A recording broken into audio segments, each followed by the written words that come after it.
पलवल पहुंचे हरियाणा के जो स्वास्थ्य महानिदेशक हैं, उनसे हम जानते हैं कि हरियाणा में जो स्वास्थ्य सेवाओं को लेकर सरकार पूरी तरह से चिंतित है और अलर्ट है। उसको लेकर किस तरह से जो स्वास्थ्य सेवाएं हैं आगे बढ़ाई जा रही हैं और क्या-क्या बदलाव स्वास्थ्य सेवाओं में किए गए हैं? सर, किस तरह से जो बदलाव हैं स्वास्थ्य सेवाओं में किए जा रहे हैं? क्योंकि कुछ खामियां पहले थी, तो उनको कैसे दुरुस्त किया जा रहा है? देखिए, हरियाणा सरकार का ध्येय है कि हर व्यक्ति को स्वास्थ्य सुविधाएँ मिलें, उसके घर के नज़दीक से नज़दीक मिलें। इस सोच को आगे रखते हुए माननीय स्वास्थ्य मंत्री महोदय के द्वारा एक निर्देश पारित हुआ था कि हम एक जीआईएस मैपिंग करवा रहे हैं सबसे पहले तो। हरियाणा सरकार में जितने भी हमारे संस्थान हैं, प्राथमिक स्वास्थ्य केंद्र, सामुदायिक स्वास्थ्य केंद्र, सामान्य अस्पताल, वो वर्तमान में कहाँ-कहाँ स्थित हैं। As per population norm and as per distance norm कितनी दूर पे पीएचसी होनी चाहिए, सीएचसी होनी चाहिए, ये सब इनको सबको ध्यान में रखते हुए उस मैपिंग को तैयार किया जा रहा है, जो जल्द ही इस महीने के आखिरी वीक तक तैयार हो जाएगा हमारे पास में। उसके बाद में हमें ये मालूम पड़ जाएगा गैप एनालिसिस कहाँ कमी है, कहाँ पे हमें नई पीएचसी बनानी चाहिए, कहाँ सब सेंटर बनाना चाहिए, कहाँ सरप्लस है, ऑलरेडी हमारे पास ज़्यादा है।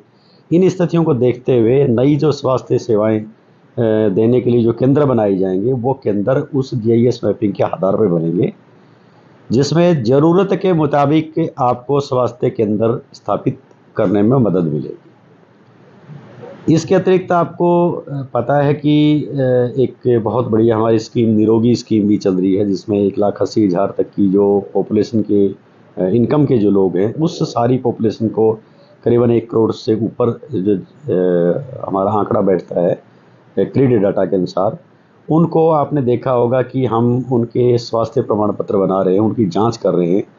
और उस जांच में बहुत से हमारे ऐसे मरीज मिले जो सामान्य से लग रहे थे, जिसको खुद को कोई तकलीफ़ महसूस नहीं हो रही थी। और जब हमारी टीम ने उनका एग्जामिनेशन किया, उनकी उनकी इन्वेस्टिगेशन कराई, तो उनको कई गंभीर बीमारियां भी मिली, जिनका इलाज भी हम उनका करवा रहे हैं।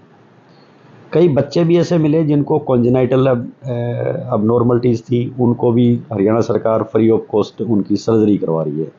तो उस स्कीम का भी काफ़ी लोगों को फ़ायदा मिल रहा है। इसके अतिरिक्त हर ज़िले में हमने नोडल ऑफिसर नियुक्त कर रखे हैं, हमारे डायरेक्टर्स को हमने ज़िले बांट रखे हैं। उनको भी समय समय पर इन सभी गतिविधियों को मॉनिटर करने के लिए हम भेजते रहते हैं मैदान में, कि ताकि वो देखें वहाँ पे कि हमारी धरातल पे योजनाएं पब्लिक को मिल रही नहीं मिल रही, उनका लाभ मिल रहा नहीं मिल रहा है, और स्वास्थ्य सेवाएं सुचारू रूप से चल रही हैं। अगर उनमें कहीं कोई हमें कमी नज़र आती है या कहीं सुधार की ज़रूरत आती है, तो हम सिविल सर्जन महोदय को निर्देश देते हैं कि ताकि वो उनको रेक्टिफाई कर सकें।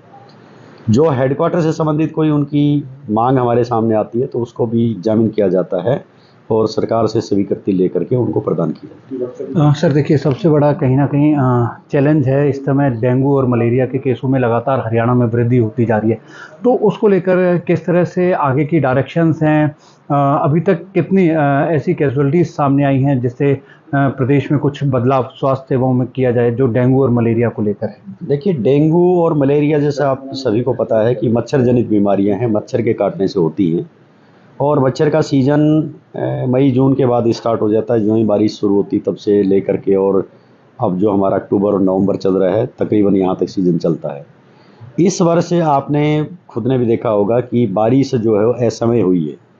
जो बारिश का समय जा चुका उसके बावजूद भी वेस्टर्न डिस्टर्बेंस का बारिश हुई है। उस बारिश के कारण से जगह जगह पानी रुका है, तो मच्छर पैदा हुआ तो बीमारी पैदा हुई है। हालांकि पिछली साल के मुकाबले डेंगू के केसेज हमारे काफ़ी कम हैं, क्योंकि पिछली बार 8,000 के आसपास आंकड़ा था, अब की बार 5,000 के आसपास आंकड़ा है। परंतु फिर भी विभाग सतर्क है, हमारे सीएमओ सतर्क हैं, हेडक्वार्टर सतर्क है, सभी हम सतर्क हैं और इसको समय समय पे मॉनिटर भी कर रहे हैं। हम साप्ताहिक रूप से हर सीएमओ से मैं वीसी लेता हूं, खुद वीडियो कॉन्फ्रेंसिंग के माध्यम से, जैसा कि मैंने कल भी रिव्यू किया, हर ज़िले को रिव्यू किया है।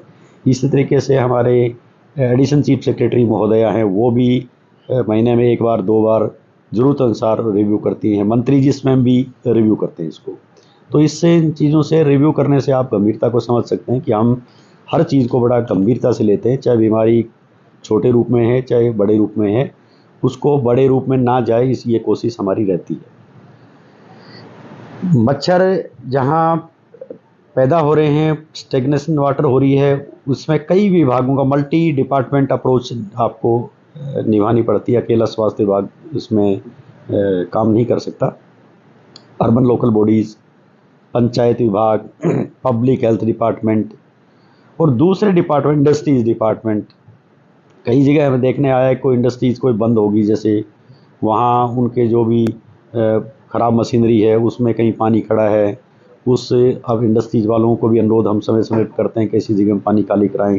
रोडवेज की वर्कशॉप्स हैं, उनमें खाली टायर ना हो, टायरों में पानी रुक सकता है। तो इन सब के लिए हम जागरूकता फैलाते रहते हैं।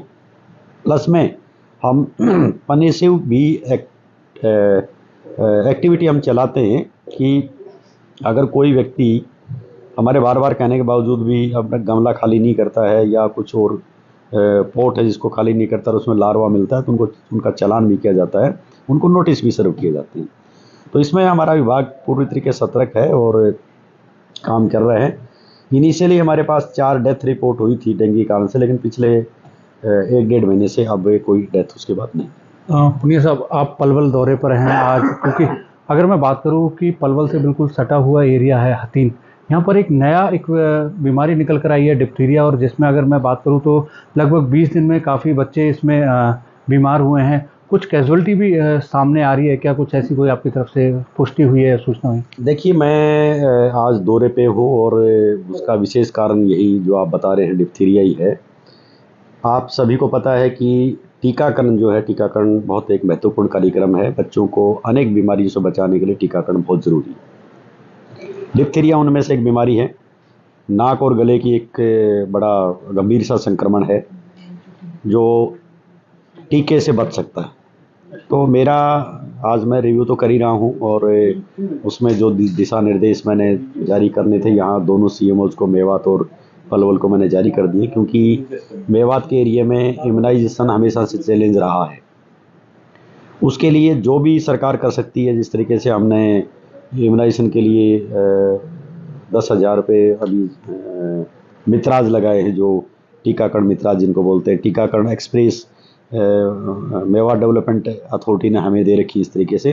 तो जो भी बनता है वो नई इनोवेटिव जो भी हमारे पास इनोवेशंस आते हैं या जो सजेशंस आते हैं उनको धरातल पे उतारते हैं और इसको प्रयास में रहते हैं। और पिछले कुछ वर्षों में देखने में आया है ट्रेंड जो हमारा इम्यूनाइजेशन का, वो पहले की बजाय बेहतर भी हुआ है, जो फुल इम्यूनाइजेशन।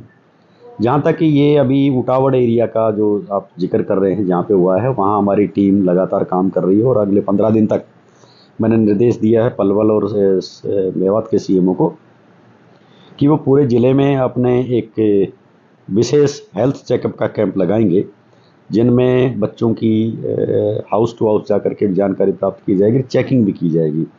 क्योंकि डिप्थीरिया का जो सीज़न है वो अब नवंबर के फर्स्ट वीक तक चलता है, इस थोड़े थोड़े जो ठंड का मौसम होता है। तो अगले 15 दिन हमारे लिए बड़े इंपॉर्टेंट हैं इन दोनों ज़िलों के लिए। तो दोनों सीएम को निर्देश दिए हैं कि वो इस बारे में एक्शन प्लान हमने जो बनाया है वो धरातल पे वो उतारेंगे और डेफिनेटली हम इसमें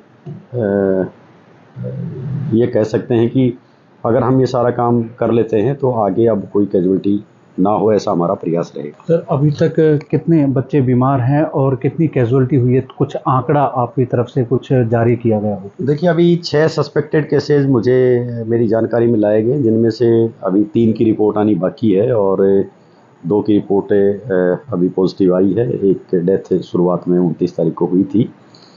तो इन सभी चीज़ों को, गंभीरता को देखते हुए ही हमने पिछले 10 दिन से हम एक्टिविटी चला रहे हैं, हाउस टू हाउस एक्टिविटी भी चल रही है।